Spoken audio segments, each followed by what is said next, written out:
Time disappears before you notice, and the world calls it failure. But your mind was never built to feel seconds ticking like a metronome. It was built to move in surges, floods, and sudden clarity that arrives like lightning through fog. You have felt it since childhood. The bell rings, the class ends, and you cannot remember when the hour passed. Not because you were absent, because you were too present somewhere deeper. They called it distraction. They called it irresponsibility. They called it laziness. But laziness does not create intensity. Laziness does not produce obsession. Laziness does not trap someone in hours of effort that feel like minutes. You are not broken. You are not lazy. You were built different. There is a memory burned into your nervous system. A desk, a clock ticking loudly, your leg bouncing, the teacher watching. You stare at the wall, but inside your head, worlds are colliding, ideas forming, emotions rising, patterns snapping together too fast to explain. When the teacher says your name, you jolt. Time has vanished again. Shame arrives instantly. That shame stayed with you longer than the lesson ever did. Time blindness is not absence. It is immersion without a speedometer. Your brain does not feel time the way others do. It measures meaning, urgency, and emotional weight instead. When none are present, minutes stretch painfully. When they appear, hours collapse into sparks. This is neurological wiring, not a moral flaw. There is another scene. Night. The room is quiet. Everyone else sleeps. You sit alone, surrounded by unfinished plans, half-written notes, glowing screens. Suddenly something locks in. Focus descends like a storm front. You work for hours without hunger, without fatigue, without awareness of dawn approaching. That is not chaos. That is power without training. The problem was never time. The problem was being told to obey clocks instead of learning how to command momentum. Most systems punish you for what you cannot feel. They demand punctuality without meaning. They demand consistency without stimulation.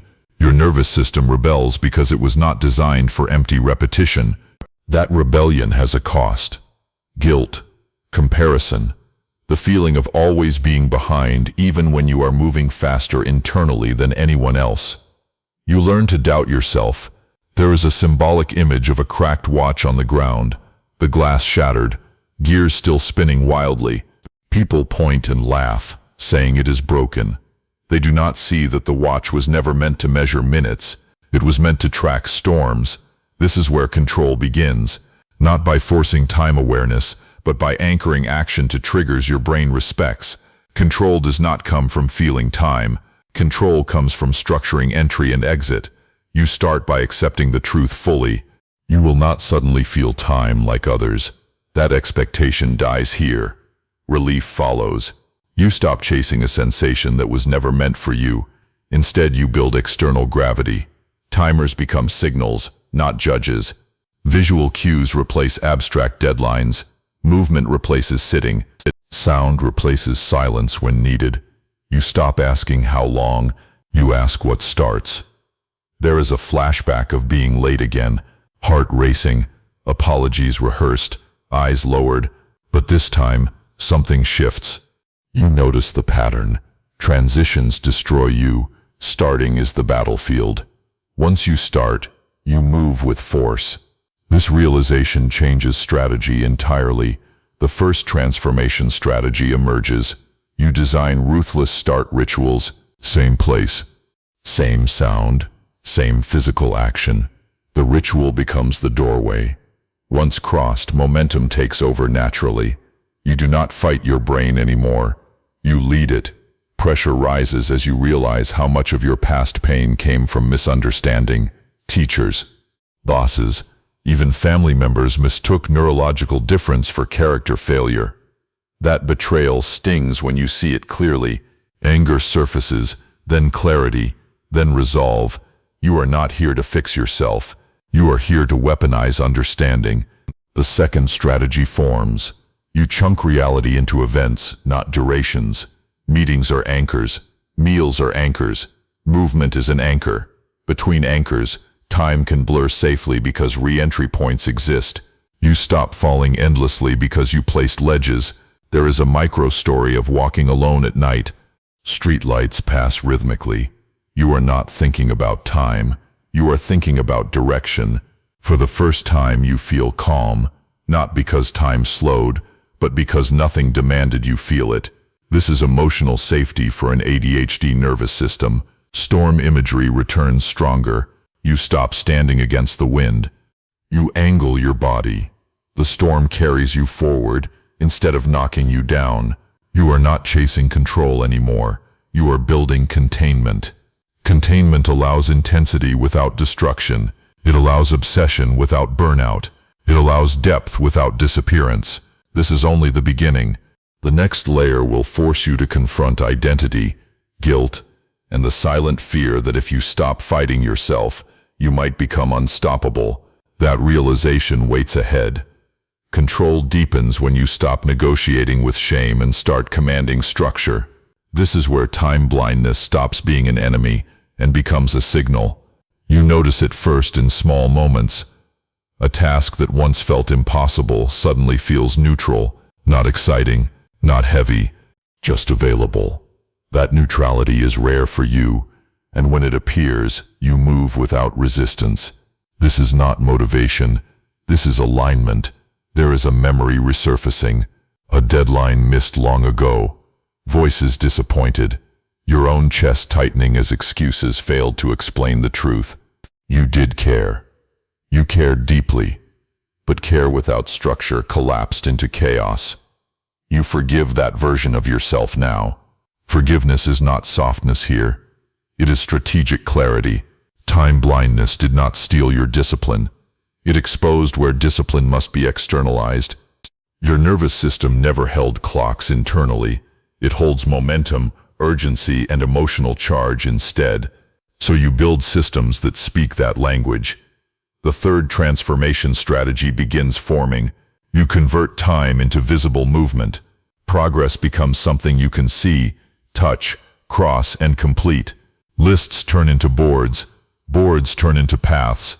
Paths turn into momentum lanes. You stop thinking in hours. You think in crossings. There is a micro-story of standing in front of a whiteboard. Tasks laid out like stepping stones. You take one step, then another. Time disappears again, but this time, nothing collapses. When you stop, you know exactly where you are. This is safety. Your relationship with guilt changes next. Guilt once followed every delay. Now it becomes data. When guilt appears, you ask one question: where did structure fail? The answer is never you. This question removes self-attack instantly. You begin to notice patterns others miss. You see how most people rely on internal clocks without realizing it. When those clocks fail, they panic. You do not. You have external anchors ready. This is quiet superiority, not arrogance. Another symbolic scene unfolds. A burning bridge behind you. You do not turn back. On the other side, systems wait. Tools, rituals, guardrails. You cross deliberately. The fire cannot reach you anymore. Underestimation returns, but it feels different now. Someone jokes about your timing again. You smile internally. You know what they do not see. You do not live on their timeline. You live on controlled momentum. Results arrive eventually. They always do. Pressure escalates as you realize how much power you gave away by believing the wrong story. You were never irresponsible. You were operating without translation. Now you speak your brain's language fluently. There is another flashback. A silent night. You awake at 3 in the morning, thoughts racing. Before, this spiral would steal sleep and punish tomorrow. Now, you redirect. Notes captured, ideas parked, body calmed, sleep returns. This is mastery over the night. You stop trying to feel time. You stop chasing awareness of minutes. Instead, you feel readiness. Readiness becomes your trigger. When readiness appears, you move. When it fades, you rest without guilt. This cycle restores energy faster than forcing consistency ever did. Storm imagery sharpens again. The storm is no longer external. It is contained inside steel walls you built. Power hums quietly. Nothing leaks. Your emotional intelligence strengthens here. You sense when pressure is rising too fast. You intervene early. Breaks become tactical. Movement becomes medicine. Silence becomes fuel. You stop burning out because you stop ignoring signals. There is a childhood memory reframed, being told to hurry up, being told you are wasting time. That voice fades. You replace it with a new one. Move when aligned. Pause when needed. Trust the system. Trust becomes the foundation now. You trust that even if time disappears again, recovery is possible. You trust your structures to catch you. You trust your mind to return when summoned. This trust dissolves anxiety. Another micro scene appears. A crowded room. Noise everywhere. Schedules overlapping. Instead of freezing, you step outside. Air hits your lungs. One decision forms. You re-enter with clarity.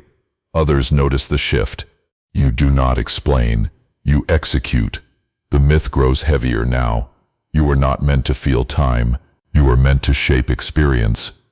Clocks measure duration. You measure impact. That difference defines you. The world may never fully understand this.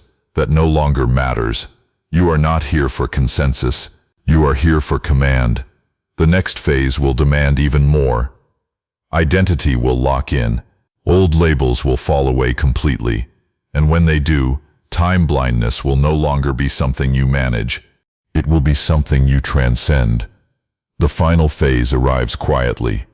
No revelation, no dramatic victory, just a steady sense that time no longer owns you. You wake up and nothing feels urgent, yet everything feels possible. That balance is rare. That balance is power. You understand now that control was never about minutes or hours. It was about authority over transitions, over beginnings, over endings, over recovery. Once those are mastered, time blindness loses its teeth. There is a memory of panic that no longer activates. Running late, missing a window. Before, your chest would tighten, thoughts spiral, shame roar. Now the reaction is different. Calm, adjustment, re-entry. You do not collapse. You adapt. That is the clearest sign of mastery. Your identity shifts fully here. You stop saying you are bad with time. You stop warning people about it. You stop internalizing old labels. Instead, you build quietly and let results speak. People notice consistency they did not expect. Not daily perfection. Reliable delivery. Sustainable output. There is a symbolic image of a crown, once cracked, now reforged. It never fit before because it was shaped for someone else. Now it sits solid, heavy, earned. You realize something deeper. Time blindness forced you to develop skills others never had. 2. Anticipation, redundancy, recovery systems, emotional regulation. These make you resilient under pressure. When plans collapse, you do not freeze. When timelines shift, you recalibrate. When chaos hits, you stabilize. That is leadership. Another micro story surfaces. Someone else panicking over a deadline. You listen. You say little. You restructure the problem in minutes. The tension drains from the room. You did not save time. You restored order. This is what your brain was always preparing you for. You no longer chase productivity myths. You do not worship hustle. You respect energy. You treat focus like a finite resource and protect it ruthlessly. This changes how you work. Fewer tasks, clearer goals, stronger boundaries. You move slower at the surface, faster at the core. Storm imagery fades into depth imagery. Deep water, pressure above, stillness below. You operate below the noise now. That is where power lasts. The final transformation strategy locks in here. You align identity with rhythm. You accept that your best work comes in waves. You plan for waves. You rest between them. You stop feeling guilty for not being constant. Consistency becomes cyclical, not rigid. This prevents burnout permanently. There is a childhood scene reimagined one last time. You alone, absorbed, time gone.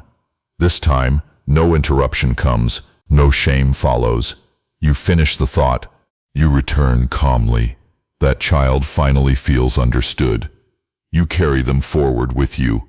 You are not broken. You are not lazy.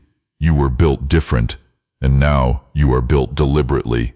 Time blindness still exists, but it no longer defines you. It informs you. It reminds you to build structure where sensation is absent. It reminds you to lead yourself with intelligence instead of force. You stop trying to feel time. You start commanding momentum. Others may never understand how you operate. They do not need to. Your life is no longer organized around explanation. It is organized around results, recovery, and meaning. That is the final ascension. You stand grounded now. No rush. No fear of losing hours. You know how to re-enter motion at will. You trust your systems. You trust yourself. That trust is unshakable. Time no longer disappears into shame. It flows into action, rest, and return. You move through days without self-attack. You adjust without panic. You lead without noise. This is what control looks like for an ADHD mind. Not domination of time, but mastery over direction. The invisible clock obeys you now, even if you never feel it ticking. Watch the next ascent.